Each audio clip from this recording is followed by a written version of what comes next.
عمران خان کی جانب سے اپنے موقف سے پیچھے ہٹنے اور حکومت سے مذاکراتی عمل آگے بڑھانے کے فیصلے کے بعد تحریک انصاف کے لیے بھی سیاسی راہیں کھلنا شروع ہو گئی ہیں۔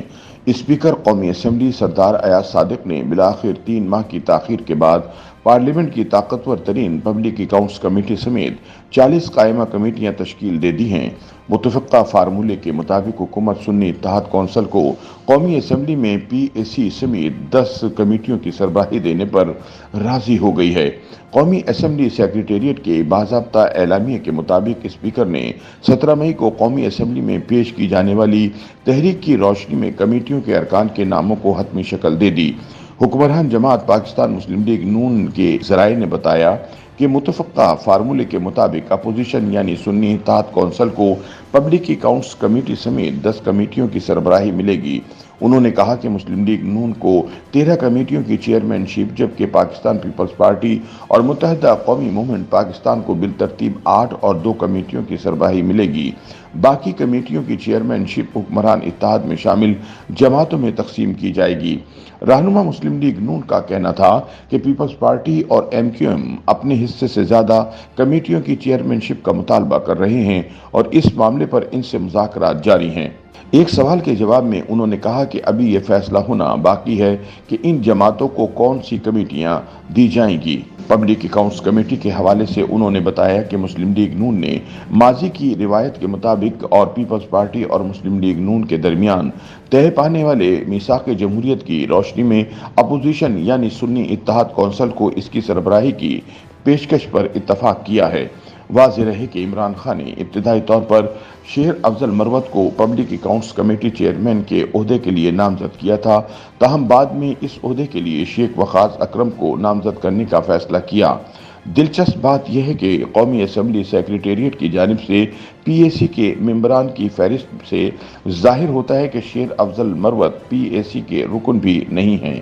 نوٹیفیکیشن کے مطابق پبلک اکاؤنٹس کمیٹی کے اراکین میں مسلم لیگ نون کے سردار یوسف زمان، وزیر دفاع خواجہ آصف، ڈاکٹر طارق فضل چودھری، جنید انور چودھری، شنزہ منصف کھرل، رضا حیات ہراج اور رانا قاسم نون شامل ہیں۔ پیپلز پارٹی کے مرتضی محمود، شازیہ مری، سید حسین طارق، سید نوید قمر اور رینا ربانی کھر، اسی طرح اپوزیشن لیڈر عمر ایوب خان بطور آزاد امیدوار، سنی اتحاد کونسل کے ثناء اللہ مستی خیل، جنید اکبر، ریاض خان، وقاص اکرم، عامر ڈوگر اور خواجہ شیراز محمود، جبکہ متحدہ قومی موومنٹ پاکستان کے عامر معین پیرزادہ اور جمیعت العلماء اسلام جے یو آئی فے کی شاہدہ بیگم شامل ہیں۔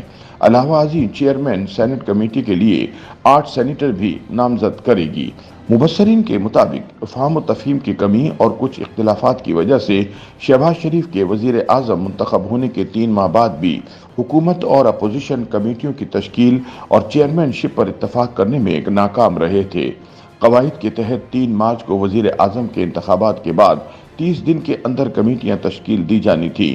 کمیٹیوں کی تشکیل میں تاخیر نہ صرف اسمبلی رولز کی خلاف ورزی ہے بلکہ اس سے قانون سازی کا کام بھی متاثر ہوتا ہے۔ دوسری جانب سینٹ میں قائمہ کمیٹیوں کی تشکیل تاحال اختلافات کا شکار ہے۔ سینٹ میں قائد ایوان اسحاق ڈار نے پاکستان تحریک انصاف کو مرضی کی کمیٹیاں دینے سے معذرت کر لی۔ سینٹ کمیٹیوں کے معاملے پر اتفاق رائے نہ ہونے پر اسحاق ڈار اور اپوزیشن میں مذاکراتی عمل بھی تعطل کا شکار ہو گیا ہے۔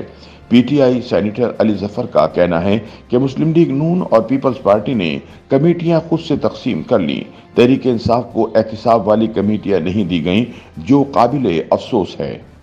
یوٹیوب پر گوگلی نیوز دیکھنے کے لیے youtube.com کی سرچ بار میں googly news T V type کریں۔ گوگلی نیوز کے پیج پر سرخ رنگ کے سبسکرپشن والے بٹن پر کلک کرنا نہ بھولیے۔ یوٹیوب پیج پر اپلوڈ ہونے والی ویڈیوز سے باخبر رہنے کے لیے بیل آئیکن پر کلک کیجیے۔ آپ کو ہر نئی ویڈیو کے بارے میں نوٹیفیکیشن موصول ہو جائے گا۔